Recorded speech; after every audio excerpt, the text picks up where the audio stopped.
An balimaw ani waati aw minnu bɛ ka an lamɛn Mali kɔnɔ ani Mali kɔ kan an ka foli bɛ se aw bɛɛ ma ni waati la. Maliyɛn dɔw ye silamɛya de suganti, a dɔw ye kerecɛnya suganti, a dɔw ko anw ma ni si faamuya. Nka jamana kanu o min b'an bɛɛ fara ɲɔgɔn kan, o kama an ka foli bɛ lase a kelenkelenna bɛɛ ma. An bɛ kunnafoni di kɛnɛ kan sabu an ka baara ye kunnafoni di ye. Kunnafonidila ye maa ye maa min ka baara bɛɛ lajɛlen ɲɛsinnen don hadamadenw kunnafonili ma. Sabu ni ko dɔw kunfan kɛra mɔgɔw la, u b'a ɲini ka fɛn dɔw faamuya, u ma faamuya sɔrɔ a la, u bɛ bila kunnasiri la. O kama n'i ye information kɔrɔta bamanankan na, a bɛ fɔ ko kunnafoni. Maa min ka baara ɲɛsinnen don doni min bɛ maaw kunna n'u ma fɛn min faamuya ko min na, k'u kunnafoni o la, ka fɛn f'u ye, fɛn min b'u hakili sigi, ka doni jigi ka b'u kunna. O ye kunnafonidila ka baaraw la kumaba dɔ ye. Kibaruya minnu bɛ jamana kan,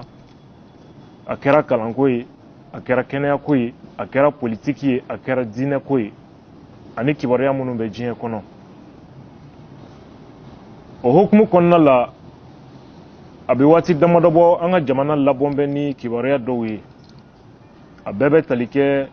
constitution ko mankan na. Anw bɛ se ka fɔ constitution ko kɛra sababu ye n'o tɛ fanga ɲini ko mankan min ni o bɛ sen na an ka jamana kɔnɔ. An ye analyse minnu kɛ a la, ani an ye ɲɛɲini minnu kɛ a la,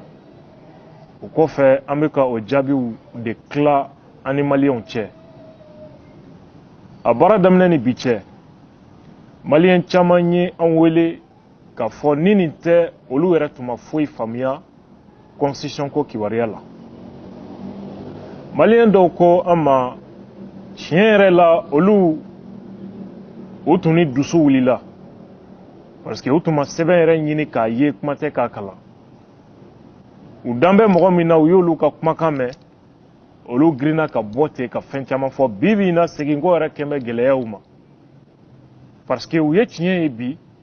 mais n'u segir'u kɔ mɔgɔw bɛ n'u tɔgɔ tiɲɛ k'a fɔ ko wari dir'u ma. Anw ko hali bi aw ma limaniya aw conscience la. Ni limaniyana i conscience ye fɛn min yir'i la, i tɛ sera maa si ka tɔgɔ tiɲɛ ko ɲɛ ka bɔ k'o yira parce que o de y'i ka conviction ye, o de y'i ka faamu ye. Ka dɔn k'a fɔ mɔgɔ ma bɔ fili ma, ka fili k'a dɔn i filila, ka segin kɔ k'a fɔ mɔgɔ minnu tun donna fili la i sababu la, a b'olu bɔ fili kɔnɔ. A bɛ dɔ fara i ka hɔrɔnya kan, n'a ma min fara i kana t'o bɔ i la. Au-delà de ça, an ye jateminɛ caman kɛ. Kabi ko in daminɛ an ko ko in constitution ko tɛ. Bi ala nana o tiɲɛ bange ka yira maliyɛnw na k'a fɔ constitution ko tɛ parce que bi président de la république n'o ye jamana kuturu, o ɲɛmɔgɔ min élu la, o ka démission ani assemblée dissolution, o kuma de bɛ sen na ka kuma in kuma fɔ k'a surunya coup d'état ko kuma, o de bɛ sen na bi. An balimaw, kuma sigiyɔrɔma fɔlɔ ye min ye, o ye chroniqueur web min bɛ yen n'a bɛ a ka lasew kɛ YouTube kan ani Facebook kan. An balimakɛ don n'o ye Madu Kante ye, caman b'a fɔ ko Madu ka journal. Madu ka journal constitution ko in u m'u fɛla dogo, a marche ma k'u kɔ, a kɛlɛ ma k'u kɔ. A ko olu sen tɛ constitution ko in a yɛlɛmani ko kuma na, an tɛ a banna, u ma jɛn n'a ye. Opposition min n'a y'o ta a ka faamu ye o min yira la, u y'o kɛlɛ kɛ. U ni ne ti position kelen ye a ko la parce que a kɛlɛ daminɛ mɔgɔ caman ye ne wele u b'a fɛ ne sen ka ye nin ko in na. Etienne Fakaba Sissogo bɛ o jama na minnu ye n wele. Ne y'a yir'u la k'a fɔ jamana bɛ situation min na, a ka kan constitution yɛlɛmani waati wɛrɛ ka se ka kɔnɔ a la ka sababuya kɛ article 118 ye hakilina min bɛ u la o sira kan u ni ne ka faamu ka surun article 118 ko la maintenant u ye laɲini min kɛ o de ye ko an ni opposition partiw ka jɛ ka ni kɛlɛ kɛ mɔgɔ minnu san 20 u ye jamana constitution yi a da duguma k'a tereke ka maliyɛnw ka hakɛ da duguma k'a tereke n'u sen ye ka mali ka ɲɛnamaya tereke ka armée mago sa ka kalanko mago sa ka dɔgɔtɔrɔsoko mago sa baarako k'o mago sa yurukuyuruku suɲɛni faso nafolo burujali k'o kɛ ka san sɔrɔ mali diplôme de bɛ feere mali examen sujet san o san i bɛ taa photocopie kɛyɔrɔ de la i bɛ examen sujet photocopie kɛ k'a bila i kun ka don kilasi kɔnɔ mɔgɔ minnu ye nin baara bɛɛ kɛ ka élection kɛ suɲɛni ni namara kan maliyɛnw ɲinɛma ka accord kuntan sugu bɛɛ signé ka jamana ta tiɲɛ k'a sigi an bɛɛ jɛra ka o mɔgɔ minnu kɛlɛ kabi 2012 ko faso cibagaw san 20 in kɔnɔna la an ka tila ka taa fara olu kan ko an bɛ constitution ko kɛlɛ kɛ aw bɛɛ dun b'a dɔn u ka laɲini tɛ constitution ko ye an bɛ segin ka na maliyɛnw joli kan cogo di fanga la o kama n y'a yir'u la k'a fɔ ko ne sen tɛ o kɛlɛ la parce que kɛlɛ tɛ o ye taɲini de ye o tɛ kɛlɛ ye a filanan ye min ye u ko ko constitution in yɛlɛmani ye référendum yɛrɛ de tɛ kɛ minɛ fɛn o fɛn b'o bali an ni fanga ka bɔ kan kɔgɔ da ɲɔgɔn na a tɛ kɛ n k'o tɛ ne ka hakilina ye si vous n'êtes pas d'accord a ye jama mobiliser ka jama sensibiliser maliyɛnw ka taa voter contre a tɛ kɛ an ni fanga ka tɛlɛ cɛw la ka tasuma wuli jamana kɔnɔ ne sen t'o la depuis yen an ye ɲɔgɔn bila anw tun ɲɛna a bɛna dan hakilina kɛlɛ ani fɛɛrɛjira ma mais a taara se nkalonw ni fɛnw bayɛlɛmani ma parce que politikimɔgɔ dɔw miiri la ani mɔgɔ dɔw b'u nɔfɛ dɔw bɛ yen olu ni ne ka hakilina ye ɲɔgɔn bila depuis mois de mars tɛmɛnen o wagati u ye nkalonw tigɛ ka bɔ wagati ko gouvernement kɛn bɛ ka 20 millions di ne ma ko ne ka bɔ olu ka hakilina kan constitution ko nana o mɔgɔ kelenw o profiter'o fɛ cette fois-ci 20 millions tɛ bilen dɛ ko gouvernement ye 10 millions di ne ma cette fois-ci ka bɔ u ka mouvement na tɛ ka bɔ u ka hakilina na o dɔrɔn tɛ ko ka constitution dɛmɛ parce que caman sirannen don ne bɛ lamɛn ka se yɔrɔ min est ce que n'an ka hakilina ye ɲɔgɔn bila est ce que ne tun n'u kɛlɛ u b'a dɔn ne b'u dɔn u b'a dɔn b'u ka point faible n'u ka point fort dɔn anw ka hɔrɔnya t'an permet ka bɔ ka mɔgɔ kɛlɛ parce que an ka hakilina ye ɲɔgɔn jɛ o t'anw ka sira ye an balimaw an nana ye k'a fɔ mankan nana juguya parce que fɛn min kan ka kɛ démocratie ni débatw ye a nana kɛ violence ye a nana kɛ nɛni jugufɔw ye mɔgɔ si tɛ to jamana kɔnɔ nkalon sugu bɛɛ bɛ tigɛ maliyɛnw nana commencer ka bɔ o kalon kalama u ye tentative d'agression provoquée fitinɛ nana ta don ka maliyɛnw yɛrɛ kɔ don ɲɔgɔn ma ka kɛ dusukun balawu ye o kɔnɔna la an baaraɲɔgɔn an'an balimakɛ an ye kibaruya sɔrɔ k'a fɔ ko kisɛ cira a la sufɛ a ka mobili kɔnɔ k'a bɛ dɔgɔtɔrɔso la an bɛ dugawu kɛ ala ka dɔ fara a ka kɛnɛya kan hali bi ka kisi a ɲɔgɔn wɛrɛ ma k'a wuli k'a ɲuman se an ma a y'a ka hakilina bila yɔrɔ min a ka segin k'a ta ye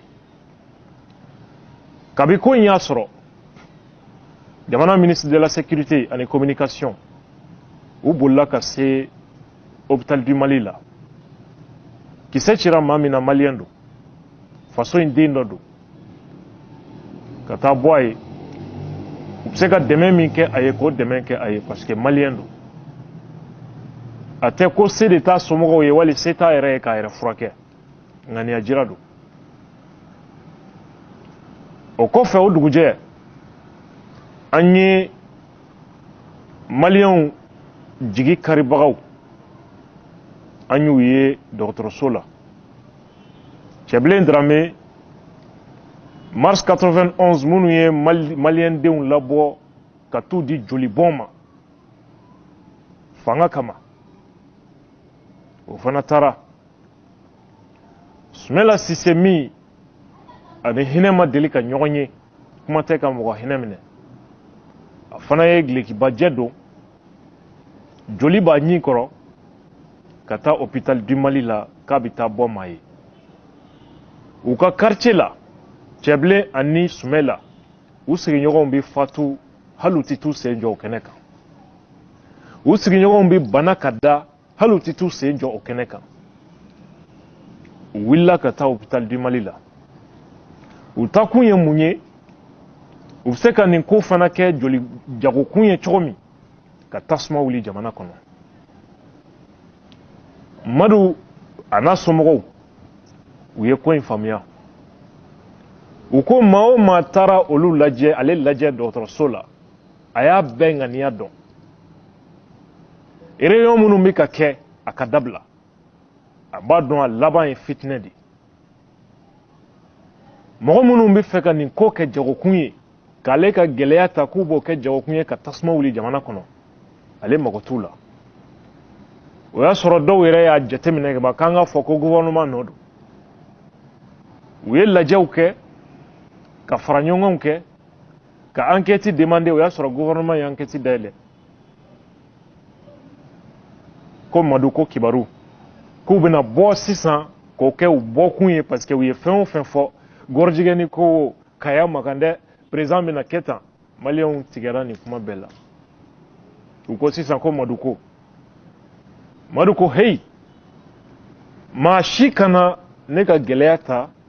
k'o kɛ jagokun ye k'i bɛ taa tasuma don an ka jamana na o la a bɛ hakilina min kan ale tɛna ka hakilina bila fandanw ka hakɛ ɲinini a tɛna o sira bila ale sini n'ale wulila a fɛlɛ ye min ye n'a ye gouvernement ja a banna n'a ma diya u ye ale hakilina ye mun ye a tɛ bɔ a sira kan nka maa si kana tasuma don jamana na k'ale ka gɛlɛya ta k'a kɛ jagokun ye a bɛ bɛɛ ŋaniya dɔn an balimaw nin de bɛ wele ko denmisɛnnin hakilitigi ani conscience tigi hali ni ne yɛrɛ min bɛ kuma na ni Madu ka hakilina tɛ kelen ye wa n tɛ kuma ko an ka hakilina ka kɛ kelen ye sini o tɛ n ka laɲini ye n t'a fɛ ka hali o kuma mɛn an ka hakilina kana kɛ kelen ye o kɔrɔ tɛ k'aw tɛ balima ye o kɔrɔ tɛ k'aw tɛ jamana kelen denw ye a ye geste min yira o de ye anw fana ka conviction ye kana tasuma don i yɛrɛ ka jamana na k'a fɔ ko sababu dɔ bɛ yen an balimaw depuis a kuma fɔra Sumela Sise dɔ farala ka jigilatigɛ kan u bilala lebu kɛnɛ kan cɛbilen Dramé hali sini a kun ma se ka kɔrɔtan fɔlɔ a lebu n'a maloya fɛ u ye jama su an tulo b'a la tile fila in na minnu yɛrɛ tun ko Madu ko tiɲɛ fɔlɔ don bi a ye fɛn fɔ min tɛ olu ka intérêt ye min t'u ka laɲini sira kan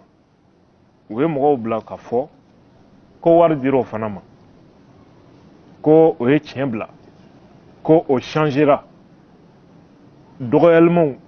nɛniniw lagosiw olu nana caya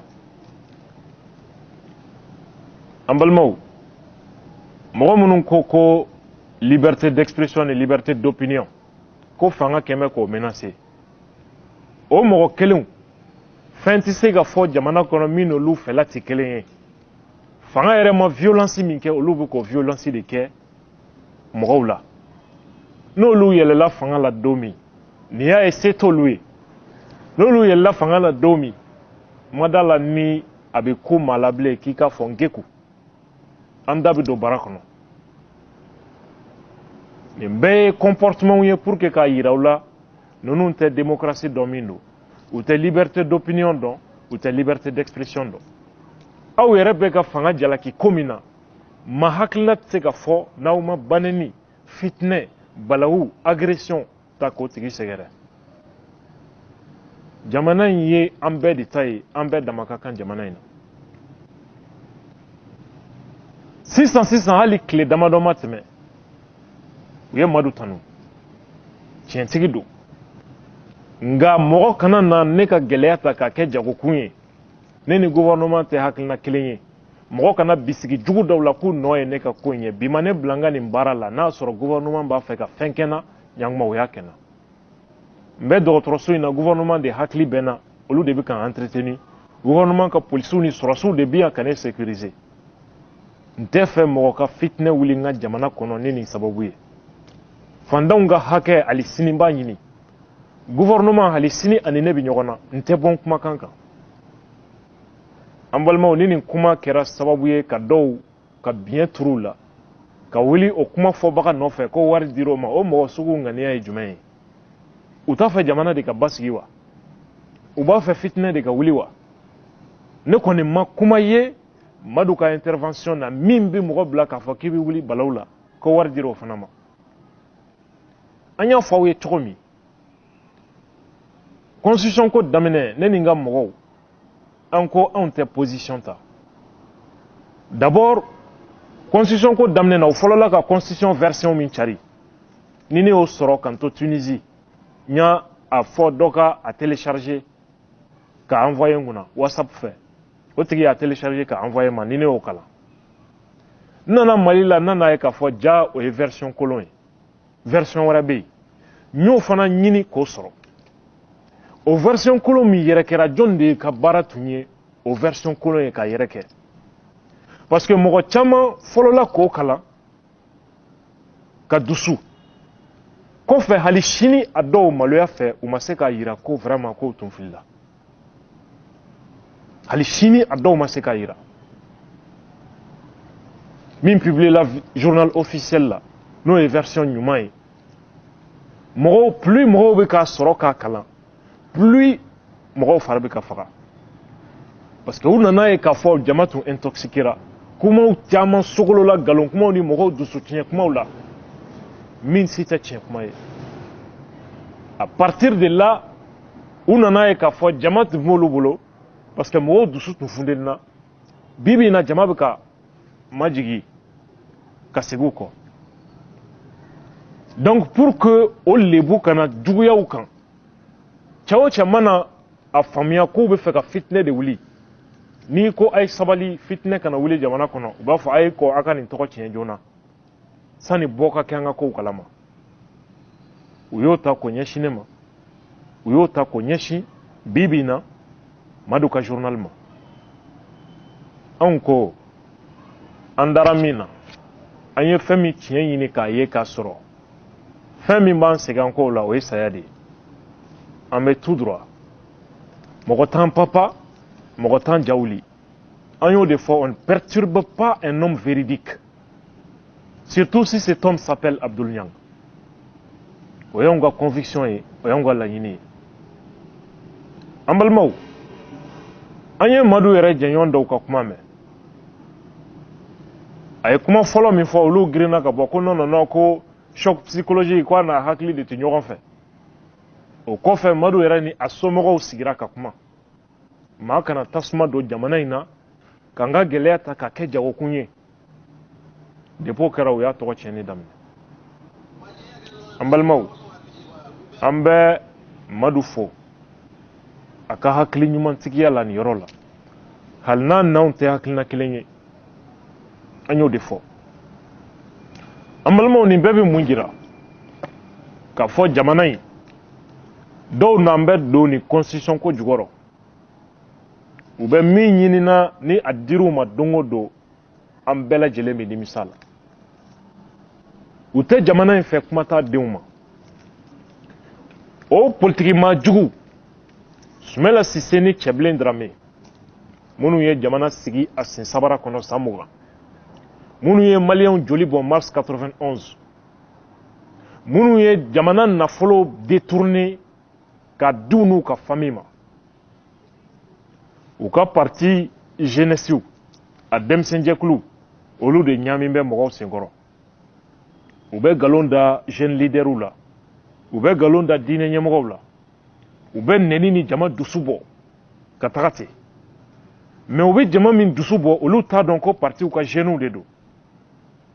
o kama anw y'an ka recherchew kɛ parti jeune fɛn o fɛn b'a baara la réseaux sociaux kan an y'u bɛɛ photo ta yanni sɔɔni cɛ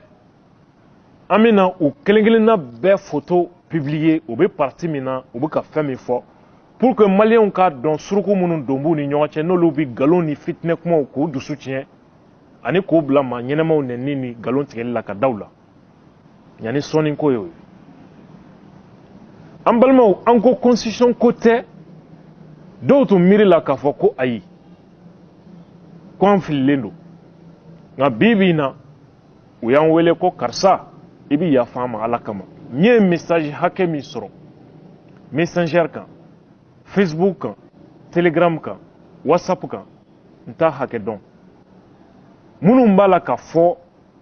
ɲang an bɛ yafa deli fɛ i y'a fɔ cogo o cogo an tun m'a faamuya mais fɔ an ɲɛ tun k'a ye an b'u fɔ k'u barikada an k'o ta bɔ aw kana siran aw kana malo a ye bɔ kɛnɛ kan k'a jira maliyɛnw na aw tun filila o kama bi bi in na Etienne Fakaba Sisoko a tun bɛ baara la Kuluba a bɛ yɛlɛ Kuluba waati min ani ne yɛrɛ ma ɲɔgɔn faamuya a kuma na finalement n ko a ma n ko bonne chance a bɛ jigin gɛn ka bɔ Kuluba don min fɛn min mankutu wulila a nɔfɛ ne a dɛmɛ o ko la n m'a dɛmɛ ale kama parce que jeune don pour moi a n'a ka conviction n'a ka hakilina don fɛnw bɛ fɛn na mɔgɔ man ka ta ka mɔgɔ sɛgɛrɛ n'i m'a to ale kama muso b'a bolo denbaya b'a bolo i b'a to o kama ka na fɛn sugu bɔ bɛɛ publier hadamaden kan o tun y'anw ka faamuya ye o kama an bɔra k'a dɛmɛ an b'a dɛmɛ o min na a ma diya maa caman ye ne fɛ maa caman ye n jalaki k'i tun man kan k'a dɛmɛ n ko non a ye sabali nin ko in Etienne dɔrɔn t'i ye nin na parce que a ma bɔ sanfɛ ka jigin dɔ cɛ don dɔ balimakɛ don a bɔra famille dɔ kɔnɔ donc fɛn bɛ fɛn na an man k'o kɛ ɲɔgɔn na o Etienne a ma se ka o situation minnu digérer ale fana don bɛ constitution birifini kɔrɔ bi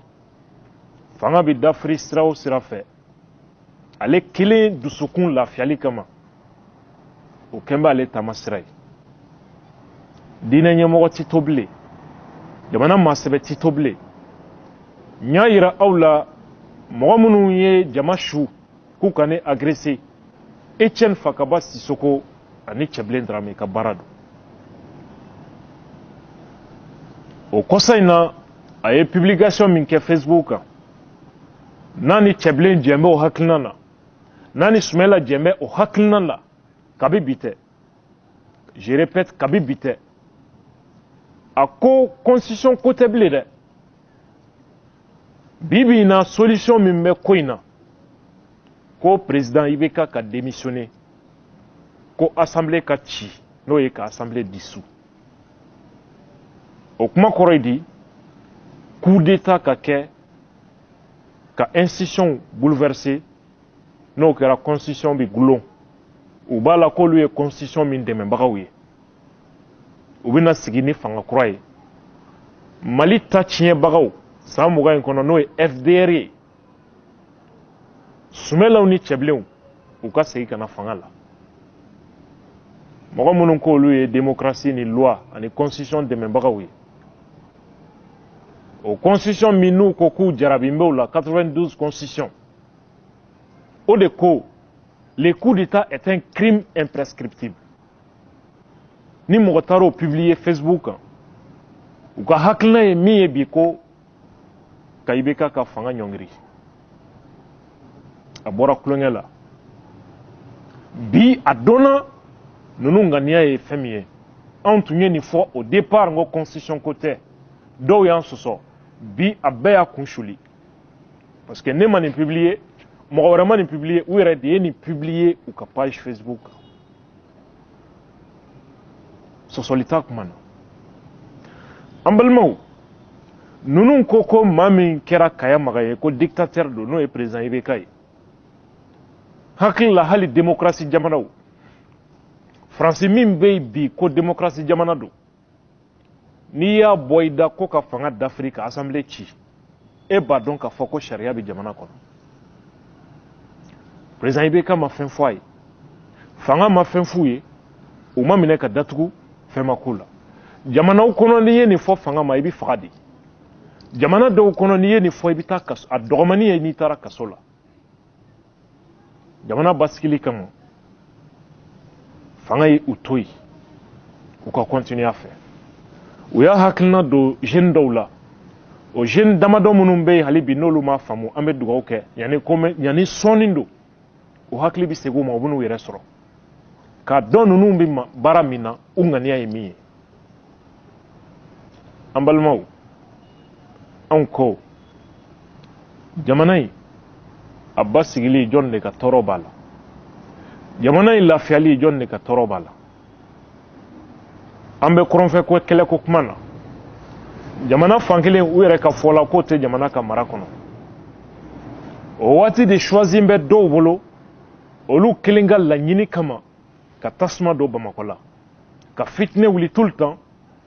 mɔgɔ minnu kan ka na n'o ye bailleurs ye n'o ye investisseurs ye ka na baara kɛ n'u ka nafolo ye Mali kɔnɔ pour que jeunes bɛ se ka baara sɔrɔ tant que ni instabilité bɛ yen olu tɛ na u b'an su ka anw yɛrɛ bila k'o instabilité créer anw de dun mago bɛ baara la an tɛ se ka baara sɔrɔ mɔgɔ minnu ka nafolo bɛ an ka jamana kɔnɔ banquiw la a bɛ se yɔrɔ la u bɛ na siran u b'u ka wari retirer crise économique bɛ na peut-être jamana bɛ na dɛsɛ hali ka fonctionnaires sara n'o kɛra baloko bɛ gɛlɛya n'o kɛra jama dusu bɛ na bɔ ka bila fanga la pour que olu ka se ka yɛlɛyɔrɔ sɔrɔ ni situation kelen de ye Dubaï bila crise économique la en 2008 ni ma fili date la an balimaw ni nin tora sen na entreprise minnu bɛ yan ni maliyɛn den dɔw bɛ baara la o entreprise kɔnɔ o entreprise instabilité ɲɛsiranya kama u bɛ entreprise datugu u bɛ Mali bila fɔlɔ sani basigi ka segin i maliyɛn ɲɔgɔn minnu bɛ baara la kaban o y'aw kɛlen ye k'olu fana ka baara tiɲɛ mɔgɔ dɔw ka yɛlɛ fanga na o dɔrɔn kama mɔgɔ minnu ye jamana in ta tiɲɛ k'an se nin hakɛ la an balimaw ka armée budget détourné ka kɛ k'u mago dilan a sababuya la bi armée t'an bolo bilen armoire de b'an bolo o armée min bi n'a bɛ ka reconstruire dɔɔni dɔɔni o mɔgɔw anw bolo ninnu ni kaso de ka kan bi ninnu ni kɛnɛmana man kan kuma tɛ k'a fɔ k'u bɛ fanga ɲini ko kuma fɔ mɔgɔ dɔw fana t'an bɛ don ni constitution ko kɔrɔ ko olu ka fanga bɛ na 2012 u ɲɛna IBK nɔbɔ la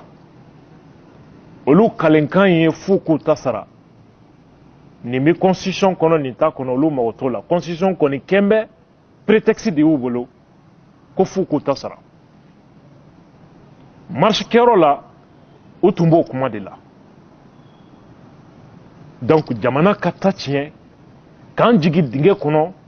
ko coup d'état kɛra olu ka fanga na fanga min bɛ sigi olu fana bɛ coup d'état k'o la aw ni ala cɛ mɔgɔ minnu bɛ miiri ta maa kan ka ninnu ka hakilina lamɛn o kama anw ko u ko constitution yɛlɛmani ko u tɛ a banna anw fana ko jamana dafirili fitinɛ wulili jamana kɔnɔ an tɛ a banna kuma man ca dɛ an tɛ a banna o de y'anw ka faamuya ye jeunes ka foli b'u ye hali bi jeunesse bɛ ka faamuya kɛ jeunesse bɛ ka yɛrɛ retrouver plus denw bɛ ka taa plus nkalon bɛ ka da kɛnɛ kan plus tiɲɛ bɛ avancer an b'o tiɲɛ kɛnɛ kan bi o tiɲɛ baara a bɛ continuer jama bɛ k'a faamu Mali kɔnɔ ani Mali kɔ kan an ka communication an ka sensibilisation o hukumu kɔnɔ anw y'a yira an b'o position kan u yi ko t'anw ka sira ye non ko t'aw ka sira ye anw ye journalistes ye an ye jamanadenw ye min bɛ papier kɔnɔ an ka baara ye k'o ɲɛfɔ maliyɛnw k'a faamuya min t'a kɔnɔ n'o kɛn bɛ nkalonw ye ka d'a kan k'an ka diinɛ ɲɛmɔgɔw jawuli ka dugutigiw jawuli ka maliyɛnw ni faso kanubagaw jawuli k'u dusu tiɲɛ ka bila u yɛrɛ ka jamana na k'a yira maliyɛnw na o kalon ye kalon sugu min ye a bɔra min jɔnniw de ka baara don u ŋaniya ye mun ye k'o yira maliyɛnw na o de ye anw ka conviction ni an ka kungilenna ye an bɛ segin min kan jeunes an ka foli b'u ye ni fɛn o fɛn bɛ mankan na u jigi dan bɛ jeunes de kan o b'anw de don fitinɛ na o b'an n'an baw de nɛgɛn ka bɔ k'anw don fitinɛ na an y'a faamuya bi k'a fɔ ninnu ta tɛ constitution ko mankan ye ninnu bɛ min nɔfɛ a dɔn na puisque maliyɛnw tɛna voter u ye n'u ye cogoya wɛrɛ sɔrɔ mɔgɔw bɛ tɔɔrɔ min na parce que mɔgɔw effectivement fanga min sigira a fanga ka taabolo ma diya maliyɛnw ye et résultat min sɔrɔla a ma maliyɛnw wasa o dusukasi bɛ mɔgɔw la o dusukasi u profiter'o fɛ ka don mɔgɔw senkɔrɔ k'u yɛrɛ kɛ o kuma fɔbaga ye bi maliyɛnw an ka foli bi aw ye aw minnu ye nin ko faamuya hali bi ala ka tiɲɛ bange hali bi ala ka tiɲɛ dɛmɛ ala ka tiɲɛ taa ɲɛfɛ madu ka journal an bɛ dugawu k'a ye ala k'a sɔn kɛnɛya la ka segin ka n'a ka baara ta a cogo kɔrɔ la hali n'an hakilina tɛ kelen ye an ka ɲɔgɔn sɔsɔ an ka continuer o discussion na nous préférons que a ka kɛnɛya a ka segin a yɛrɛ ma nka a ye geste min yira n'o ye fasoden ɲumanya geste ye k'a fo k'a tanu o baara la maliyɛnw u ye an distrait ni nin mankan lankolonw ye bibi in na kɔrɔnfɛla an bɛ ɲinɛ b'o kɔ rébellion nana don Menaka o don na mais an ye kunnafoni minnu sɔrɔ kunnafoni labanw na o ye kunnafoni dumanw ye an bɛ dugawu kɛ an ka cɛfini tabaw ani gouvernement ye o sira kan hali bi juguw bɛ kɛlɛ la gouvernement ni tubabuw bɛ ɲɔgɔn na gouvernement ni rébellion bɛ ɲɔgɔn na an minnu ye jamanadenw ye n'an juguw hali ni gouvernement tun kɛn bɛ ka fasa ja n'u ye yɔrɔ dɔ la ni juguw ye jamanadenw yɛrɛ ye ka wuli ka bila fanga la a b'u encourager a b'u bila u kun ma laɲini minnu sɔrɔ k'u bila k'o sira taama parce que an yɛrɛ bɛ u dɛmɛ k'u ka laɲini sɔrɔ an ka fanga kan an balimaw an donna o fili la ka sababuya kɛ nin politikima jugu ninnu ye bi an y'a faamuya an bɛɛ lajɛlen kan ka fara ɲɔgɔn kan ka kɛ kelen ye ka gouvernement jukɔrɔma tonto kɔrɔnfɛ kɛlɛ in an bɛ se k'a ɲɛsin o ma cogo min jamana dilanni an bɛ se k'a ɲɛsin o ma cogo min 2018 a tɔ man jan ni 2018 sera minnu bɛ candidat min nɔfɛ olu na t'u ka candidat nɔfɛ mais an ka fanga sɛnsɛn jamana kama k'an ɲɛsin gɛlɛyaw ɲɛnabɔli ma 2018 ni nin fanga reconduira alhamdulillah ni nin fanga ma reconduit ni mɔgɔ kura min sigira o mɔgɔ kura ka sigi an n'o ka jɛ ka baara kɛ mais anw de ye jamanadenw ye mɔgɔ min bɛ fanga la RPM ka mɔgɔ tɛ majorité ka mɔgɔ tɛ maliyɛnw de ka mɔgɔ don a bɛ anw de tɔgɔ la a bɛ anw de ka baara la a ka juru bɛ an na fana i n'a fɔ an ka juru b'a la cogo min a ka juru min bɛ an na o de ye an k'a dɛmɛ an yɛrɛ ka baara la n'o ye jamana basigili ye n'o ye jamana kumabɔli ye n'o ye faso dɛmɛni ye o baara tɛ taa an kelen kelenna si kɔ jamana constitution de côté la défense de la patrie est un devoir pour tous les citoyens ala kan'an dɛsɛ o baara la ala kan'an dɛsɛ o baara la ala kan'an dɛsɛ o baara ɲumanya la n'o ye fasoden ɲumanya baara ye président IBK ko tɛ ne tɛ IBK ka mɔgɔ ye n tɛ RPM ka mɔgɔ ye 2013 ne ma vota ye ne ka choix bɛ yen ne ka conviction bɛ yen k'a to fanga la anw ka dɛmɛ b'a ye mali dilanni sira kan anw ka dɛmɛ b'a ye n'ale bɔra yen ni mɔgɔ wɛrɛ min nana a kɛra opposition ye a kɛra mɔgɔ wɛrɛ ye jamana basigili kama anw ka dɛmɛ b'i ye tant que maliyɛnw de y'i ta k'i sigi o t'anw bali k'an ka tiɲɛ f'i ye o t'anw bali n'i ye sira bila an ka tasuma ta k'a da i tɛgɛ nka jamanadenya ye min ye an kana tasuma don an ka jamana na ka nkalon ta k'a da mɔgɔ la a ma fɛn min kɛ k'o fɔ ka don a la ni ne tun y'an ka conviction n'an ka message ye an tun b'a fɛ ka min partager aw ye n'ala sɔnna ma an bɛ ɲɔgɔn sɔrɔ kibaruya wɛrɛw kɛnɛ kan ala ka jamana kɔlɔsuma jamana diinɛ ɲɛmɔgɔba n'o ye imam Mahmud Diko ye a taara mission na Kidal jamana sumani mission don an bɛ dugawu k'a ye ala ka se ka kɛ sababu ye kɛlɛkɛlaw ka se k'u dusukun kɛ kelen ye u ka bɛn fɔlɔ an ka jamana ka se ka lafiya. La révolution citoyenne continue. Wassalamu alaikum wa rahmatullah wa barakatuh.